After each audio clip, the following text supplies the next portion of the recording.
Wagwan, you multifamily enthusiasts. Welcome to another episode of the Multifamily Real Estate Experiment podcast. Look, today we got an amazing guest with you. We're going to be talking about some things that is not widely discussed because, you know, these are topics that I think it might scare a lot of people because they don't understand some of the fundamentals. Look, our guest today, Axel Ragnarsson, has secured over 300 units direct to seller. It's in a market where most people say that, it's too tight to make the numbers work. And he's also the founder of Aligned Real Estate Partners, managing over 550 plus units, which totaling over $90 million in transaction. If you're passive investors wondering how sponsors still find deals in these kind of markets, also if you're small business owners and you are interested in building ownership through boutique multifamily properties, this one is directly for you because we're going to be touching about some of those topics as well. So welcome, Axel. Yeah, thanks for having me. Looking forward to it. Yes, sir. I like to ask my guest, brother, do you have a favorite real estate quote or mantra that drives you? Oh man, that's a good one. I don't necessarily there. I don't know if I have a quote that comes to mind. I mean, it's really simple, and it's probably just something that's been discussed plenty of times on Right. podcasts or online or what have you. But making your money on the buy is something that I very strongly believe in. And if I were to summarize it a little bit differently, it's buying right de-risks the whole rest of the investing process. And in our business, that's what we probably place the most emphasis on is being able to, find those great deals where we do make our money on the buy. That is awesome, man. One of my preferred sponsors, that is mantra as well, is you make the money on the buy, so that's a good one. All right. Yeah, it's hard to find those deals, but it's the worthwhile time investment in the business, I think above all else, is, being able to find those great ones. Got you. Yeah, man. So, for our listeners that who may not know your full story, can you give us a 60-second rundown, how you went from your first multifamily deal to becoming one of the most consistent direct to seller operators in the game?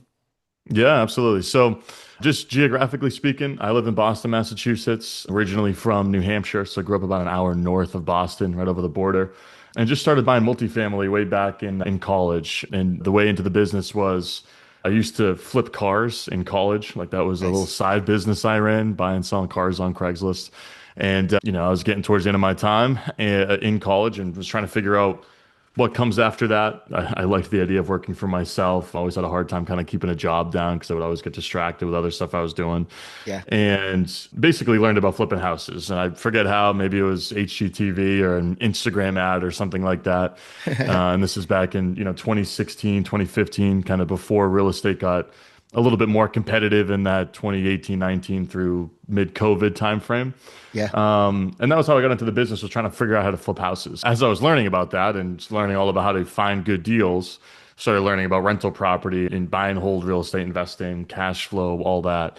And I ended up becoming where I started to focus my time. The idea of doing the work once and, you find a good deal, you fix it up and you pull your money out and it pays you in perpetuity was really compelling for me. Went all in on trying to figure out how to buy deals without a lot of cash, with no experience and all that. And the ticket to doing so was finding great deals and borrowing a lot of money from hard money lenders. And that's how I did my first deal, which is a small 3-unit property that I bought back in 2016. And just started organically growing a portfolio, finding really, really good deals direct to seller, financing them with high LTV debt, pulling my money out when I refinanced and selling some here and there, and just built a portfolio that I owned myself. I got to about 70, 80 units back around 2020. And then wanted to scale the business, make it a little bit more of a real thing where we bring in investor capital and where we could start doing bigger deals. Starting to feel a little bit stressed out with how many deals I was spreading my own resources and dollars across.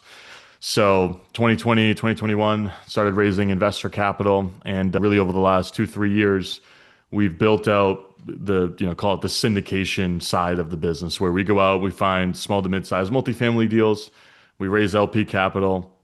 This is all primarily throughout the market of New Hampshire, within an hour of Boston. And that's what the business has become now. And we'll do anywhere from 150 to a few hundred units a year, mainly buying 10 to 50 unit buildings or portfolios. And then we manage them in-house with our property management company. And that's what we're up to today. Man, sounds very simple, Yeah, yeah, it does, right? right? Yeah, man. So look, man, you're not just targeting distressed assets, right? You're actually finding disengaged owners. What do you identify as the psychology or the life triggers that makes some of these small to medium multifamily owners want to sell off market? Yeah, it's a great question because I think it's oftentimes a misconception with even folks who are in real estate that are maybe used to buying deals with brokers attached. They Right. think that the direct to seller deal is somebody who's highly distressed, whether it's they're underwater on the deal or there's no cash flow or they're coming up in the end of their loan or it's some type of financial distress. Yeah. What we oftentimes find is it's just lifestyle change. We do a lot of cold calling, cold texting, direct mail. Those are, and cold emailing. Those are kind of our big four. And oftentimes the profile of the seller that we buy from is the owner who's owned for 10, 15 years, who is actually financially in a good position. Like they have a lot of equity in the property. There's plenty of cash flow because their loan balance is really low and they've Yeah. owned it for a long time. And they're just in their mid 60s, late 60s, whatever. They want to retire. They want to move down to Florida. And they actually like the idea of just an easy transaction. It's kind of funny, like, it is a lot of work to sell your property with a broker. And I think it's easy to forget that, the real estate professionals who do this for a living, you, Yeah. myself, people that listen to this podcast are like, well, I know that I'm going to get the highest and best price if I go and hire the broker and he sends it out to every single buyer in his network and they go through the whole process. But there's a lot of owners who have owned the building for 20 years who, maybe own it free and clear. And whether they sell it at just to make up numbers, 2 million or, 19195, 1875. They have this person who's going to give them an easy deal, short due diligence period, and they're not going to have to bring in the broker and walk 20 buyers through the property over the course of 2 weeks and piss off every single resident who's living there, risk it going under contract with someone who's not qualified and it falling out. Takes a lot longer to go through that process. And it's just a lot of work. And oftentimes Yeah. people who have a lot of money just don't want to do all the work, right? It's why you buy a Yep. bottle of water at 7-Eleven instead of going and getting the 24 pack at Costco. So oftentimes the sellers of our buildings that we buy are just like, they like the idea that it's easy. It's a clean contract.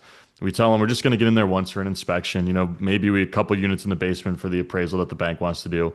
We'll tell the tenants where we are, whoever you want us to be. We can be the insurance company going through so nobody gets spooked and your Yep. conversations are easy. And it's just a really easy process, right? And I think that's oftentimes who we buy from. The other prototype or profile is management related distress. Okay. So again, probably not financially or financial distress in the sense that they have a lot of equity. They're not going to need to bring money to sell the property, right? It's not like the situation that many Texas Southeast owners are in right now, where they maybe bought when rates were low with low cap rates and cap rates have expanded and they're underwater. The Yep. Northeast, extremely resilient market. There's no real financial distress. But you get the guy who's got his 20 unit building, who's self-managing, and he's just burnt out completely. He just doesn't want to do real estate anymore. Maybe he's not looking to retire. He's 40s, 50s, something like that, but he's owned it for a while. He's working through an eviction on 3 tenants because he did a terrible job screening them and was lazy on the screening. And he's like, someone else just do this. I just want it off my hands. I just, again, clean, easy deal. Would rather just get it done. And the broker is going to bug them and have them try to send me all your financials. Oh, I can't show these 3 units. They're going to get really upset because I can't see these units, because they're under eviction. And we're like, it doesn't matter. We don't need to walk them. We know what we're getting into. Yeah. So the two big ones are just people looking to get out of the game and retire, lifestyle, and then it's management distress. And then the distant third is that financial distress. Said distant third. Distant third is that financial Okay. distress in Okay. terms Got you. of Got you. like the typical, yeah, triggers that cause people to want to sell. No, I got you, man. So let's get a little bit more tactical, man. Can you describe your current seller to seller system? Like, how does that work? What tech are you using? What does the team look like? How do you track the KPI on a weekly basis? What does that look like? Yeah. Yeah. So in terms of like high level, beginning with the end in mind, like what's our goal? Right. Our goal is to just be top of mind with all the people who own real estate in our market. Right. The other big kind of mindset shift. We aren't doing all of this marketing and prospecting and all that to find a deal. We're doing it to just build relationships with all the people that own the real Makes estate in our sense. market, right? So I think it's a key shift, right? It's not like we're sending mail to get a deal from Joe who owns 123 Main Street. We're sending direct mail to get to know Joe, to introduce ourselves, to just be somebody that he's aware of. And yeah, we'll mention that we're interested in making him an offer and all that, but like that's not the only objective of getting to know him and having a conversation with him, etc. Makes sense. So with that being the end game, then we back into how we do that. For me, it kind of evolved over the years, but early it was I have an abundance of time and a constraint of dollars. I don't have a lot of money to spend on a lot of direct mail. So it was go buy a list from List Source, filter it based on the geography of where I want to buy, the cities in New Hampshire, at the time or whatever your list size is now, it's wider for us, but at the time it was, 3 to 20 units in size and with people that have owned it for more than 5 years, right? So we want Okay. to assume that they got a little bit of equity there, at least more so than the guy who bought it last year, for example. And I just started reaching out to them, skip trace the list. There's all kinds of services that do that. Lead Sherpa is one if I'm just going to plug one. That's what we use. And I just would send the owners an email. Hey, my name is Axel. I'm a real estate investor in, this area. Saw you on the property at 123 Main Street. Would love to introduce ourselves and potentially make you an offer on it. And if not, we'd just love to get to know another investor in the marketplace. And, maybe there's some way in which we could, work together, help you out or share resources, et cetera. And then we just start having conversations with folks. And the real big thing is the sales cycle is extremely long, right? It's Yeah. you have a conversation with somebody on July 1st. They may not be interested in selling for another year, 2 years, et cetera. So the whole game is in just having patience and the follow-up. You started using a free CRM early. Like I think I used HubSpot to start. Then we moved to Okay. Zoho, another free one. Now we run everything through Resimply, which is the CRM platform that we use, which is a really, robust tool that does everything for us. CRM, we can send a mail through it, we can call through it, all that. And over time, as we started getting good at each channel, as I like to call it, cold emailing was the first channel. Okay, now I got some money and we've done some deals. Now I'm going to start reinvesting in the business. I'll spend some money on mail. We send mail each quarter, 4 times a year to the same list. Basically, a very similar message as to what we include on or in a cold email. Right. But we have a little bit more space, so we're including like, yeah, this is what we own, so we show that we're credible and we're worth talking to. Here's why Good. we're good to work with, minimal contingencies, we won't bug your residents, no broker commissions, etc. Talk about how we want to, build a relationship with them. And then very recently, I shouldn't say very recently, last 18 months, I brought on an acquisitions manager to the business who's full Okay. time, who's doing some calling as well, amongst answering our inbound phone calls when we send direct mail. So it very slowly grew over time. But I think the big thing in terms of like what's an actionable next step is it's really just 3 steps. You define your acquisition criteria and you buy your data list. You pick one particular channel of how you'd like to reach out to everybody on that list. And then you just do it for a consistent period of time and use a CRM to track your follow-up. Because the follow-up is really the biggest thing. And just align your expectations with, your list size and how much time or money you're willing to spend, and eventually you'll see some results. Man, that's an amazing growth story, man. All the way from college to figuring out this system that is actually working for you, man. All right, got you. You send out a cold email or you send out a snail mail, you get a response. Can you walk us through how your team qualify the seller, underwrites the deal, move to a LOI, all without having a broker involved? Yes. Yeah. This is tricky because it's different. Yeah, I think it's a slightly different process if you live near where you're investing or if you're remote, right? correct. If you're in Boston and you're buying down in Florida, well, you can't really go meet the seller Right. or else your life would be turned upside down if you did that every time. For us, we're within driving distance reasonably of the markets that we buy, right? Between 45 minutes to an hour and a half. So what we typically like to do is, we send a piece of direct mail, seller calls, hey, I got your letter. What do you give me for it, right? That's always how it starts. There's Yeah. just cut to the chase. What are you going to offer me for it? And it's like, listen, we got to ask you a couple questions, as would you, most likely, if you wanted to buy the property. I'm sure you'd like to know about, what the rents are and all that. And we just, 5 minutes, we get some information for you. We can start to put together an offer. If you're open to it, we'd love to meet you at the property and walk it. If you aren't, if you don't have the time for that, that's understood. We can still put together a number based on what we can find through public record and then some questions we have for you. Yeah. The big questions like rent roll with unit mix is like we just table stakes. We absolutely need that. How many bedrooms, bathrooms are in each unit? What are the rents? Who pays which utilities? Because that's going to be the vast majority of what we'll need to really get to a price. The rest of it, we can basically figure out through Google Street View, a drive-by, or public record. The other thing that we like to ask, and we try to ask in an open-ended capacity, is talk about some of the work that you've done over the last 3 to 5 years at the property, right? Have you spent any money on some big stuff like the roof, the siding? Have you turned over any of the units? And usually through that conversation, you start to get a sense of like, all right, most of the stuff's pretty old. We might have to budget for this or that, or at least Yeah. put some money aside in the underwriting. And then the last thing is, time frame. And that starts to try to open up the motivation conversation. Why are you calling me? What's the time frame? And just trying to get them talking around, Oh, well, me and a partner own it. We've owned it for a while. He kind of wants to sell and, I kind of want to hold, but we're just starting to evaluate the options and you make note of that. Or I'm getting old. My kids don't want it. I kind of want to just get rid of it. And all right, take note of that. And that starts to tell you a little bit more about what terms in your offer are going to speak to their situation, which is obviously something that we want to address when we make an offer. With the rent roll, we get in there. We know the expenses on our market, right? We look up the taxes. We know what the insurance is going to be. That leaves repairs and maintenance, utilities, contract services. Right. And we know what that is for all the buildings in our market because we already own in our market. So it's really And easy. managed. And manage, yeah. Yeah. So it's a situation in which it's like we don't need to ask him for a T12 or for his tax returns or anything like that. We can include that in the offer if we really want it and make that a deliverable, but we're never going to do that really up front. Now, if he wants to meet us there, great. We always want to get in person as much as we can. We think that's a really good use of our time is to spend, even though it's a couple of hours total or round trip drive time, to just get in front of a seller and get face to face Right. puts you so far ahead of everybody else who's not doing that. So we always want to try to do that, even if we think his number is going to be too high in terms of what we're willing to pay. But long and short, to kind of round out the process, we take all of this, throw it in, here's where we can get the rents to. This is what our projected CapEx budget's going to be.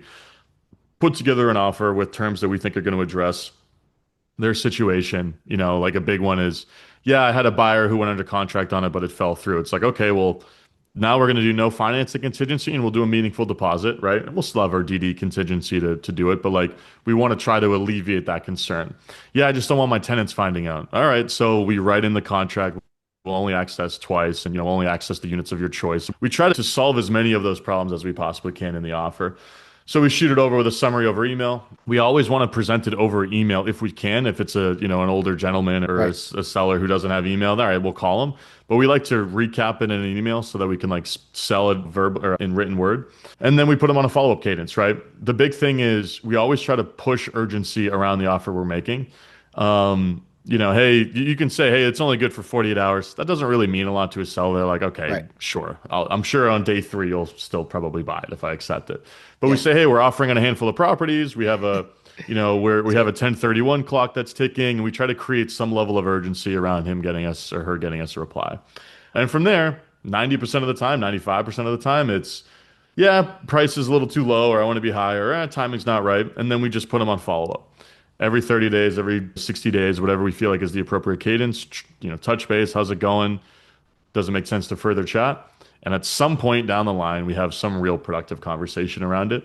And that may not result in a deal, but that seller becomes a true seller at some point where they Correct. are 100% going to sell the property. And our job is to have been there along the way, staying top of mind That is so that awesome, we're the man. first one he calls. Yeah. Yeah, and pretty simple, straightforward process, man. But however, you guys being managers in the area definitely give you some keen insights of what the highest and best use of a property can be, right? Managing so many properties in the local area, man. So that's dope. So for passive investor, Axel, who's listening to this podcast, why should they care about deals that are off markets? How does it impact their returns, risk profile, and control or Yeah, control? it's such a good question. I think, first of all, the term off market, I feel like has become a vague term, and I'll Right, quickly define it, right?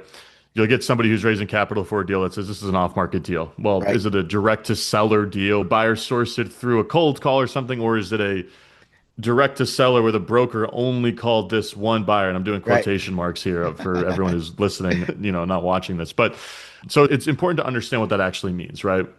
Off market could mean any number of things. Get clarity on that, and that'll give you some true insight into like how many buyers the buyer may have been competing with as they won that deal. Now, the gotcha. reason that it's important to care about that if you're an LP is there are three key events in the life cycle of a real estate deal, and I'm really oversimplifying, but it's the day that you buy and you lock in your basis in terms of what did you pay for the property is the most impactful financial decision from a mathematics standpoint in the entirety of the investing process. Right. So, because that's the biggest number, right? If you're going to spend $100,000 per unit, and $10,000 in closing costs per unit, I mean, that would be really high, but just for round numbers, and you're at 110 cost basis per unit, you're probably only going to spend in multifamily anywhere from 5 grand to 20 grand just for round numbers on the unit and renovations, right? I mean, it's a small fraction of comparatively to the purchase price. So when you're able to reduce that to 90K, 10% below market, 90K instead of 100, that's a massive delta that drastically impacts your returns down the line as an investor. So not only do obviously you lock in the ability to earn higher returns, but you're also de-risking the remainder of the process in terms of, okay, you went over a little over budget on your renovations. That's not the end of the world because you bought it at the right price and you created a buffer there. The Right. market adjusts a little bit downwards, cap rates expand, interest rates go up, what have you. Okay, you still have a little bit more of a buffer. And the other two key events are what you spend on all of your renovations on your business plan and what your final cost basis is. That's, the other key thing that needs to be executed. And then what do you sell at? Like what's your sales price per unit, right? Those are the three big numbers. The Yep. one that you can control is what you pay for it. You Yep. can control what you spend, but like only to an extent. You can stop spending money, but you might have to keep spending money to keep renovating the units and filling it up, right? If you open up the walls and you got to do all the plumbing and electrical and you didn't expect to do that, well, you still have to do it if you want to get a body in there that's paying rent. So it's still out of your control to an extent. You can't control what you sell it for. I mean, you can, but again, you're at the extent of what the market gives you in Correct. a Yep. sense. So we control what we pay, and that's the easiest thing to get right. So as an LP, that tells you a lot about what the future of the deal looks like.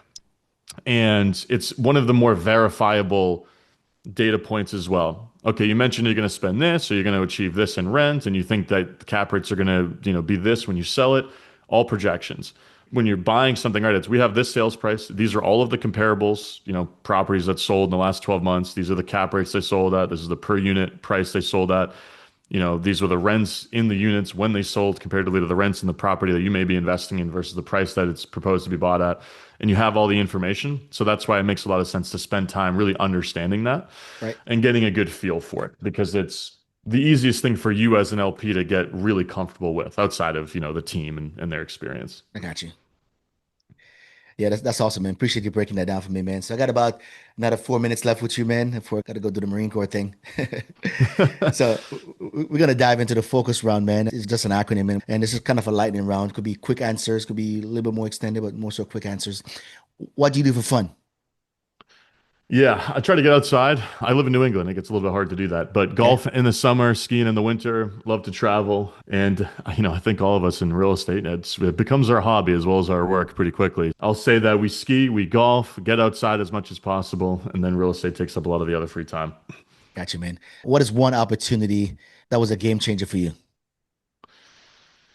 Really quick story. Lost my wallet coming home from a bar in South Boston, and it was found just on the street by a guy who looked me up on social media and said, I found your wallet.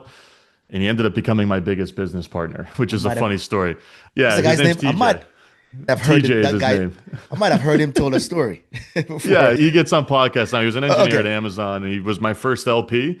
And Okay. it was the biggest chance encounter. Now he raises a lot of money for our deals. So a lost wallet led to a very long-term profitable business relationship and a nice personal friendship as well. So that's an opportunity that I think was a game changer for our business and really launched us into raising capital and working with partners and all That that. is awesome, man. Can you connect us to the podcast interview? That'd be great. Yeah, I would love to. I'll put All you right, guys let's on do an that. email. All right, man. What would you say is your number one thing sponsors mess up when talking to LP? They get too deep into the tactical data too Right. quickly. And most LPs, their eyes gloss over and they get confused. One of a mantra to go back to your original question, a confused mind says no. And that is so true 100%. with LPs that are not from the real estate world. So Right. instead of being like, we're only projecting X rent growth versus Y, talk about the story around the deal. Talk about what's easily understood. This is how we found it at a high level. This is why at a high level, the seller's looking to sell.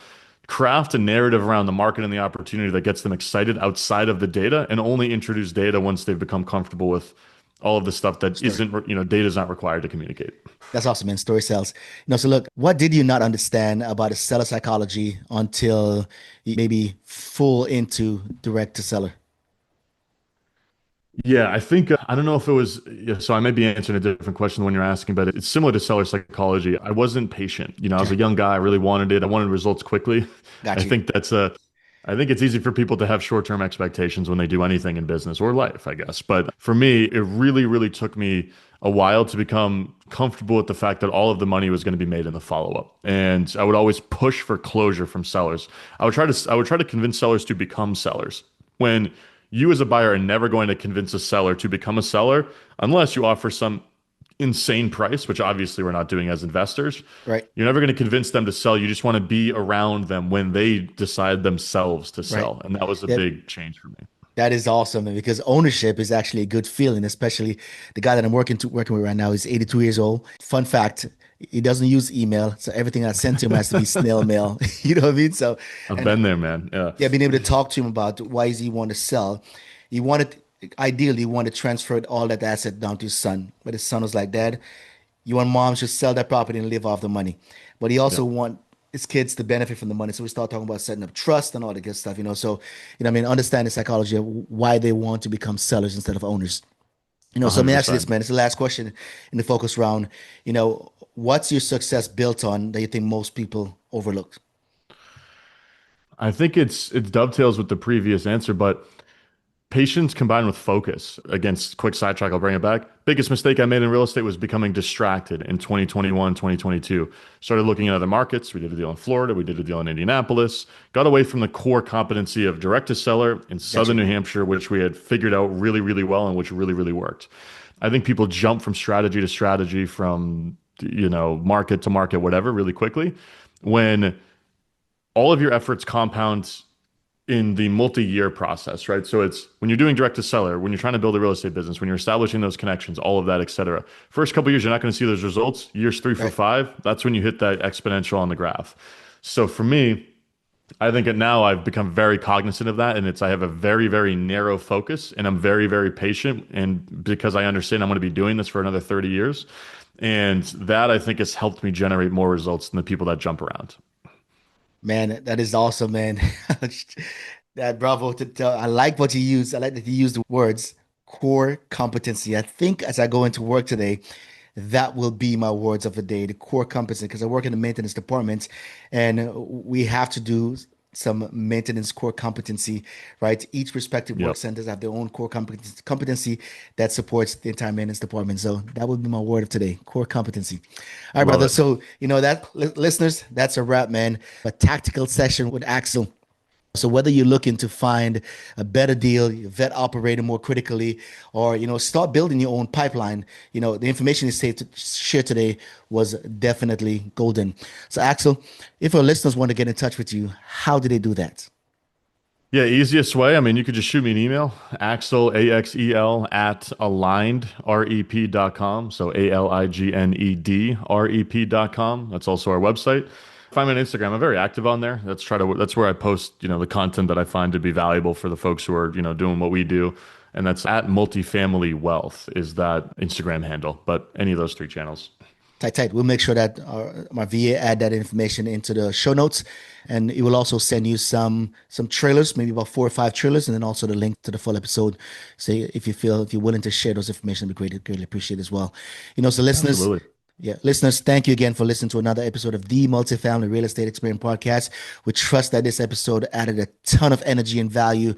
And man, if you choose to, add some numbers to your portfolio, some good numbers to your portfolio, whether it's in acquisition or the way you manage your property. And in all else failed, you can't figure it out, give Axel a call or give Axel a connect and ask him a question. I'm pretty sure he'd be willing to assist you with creating a mutually beneficial relationship. All right. Absolutely.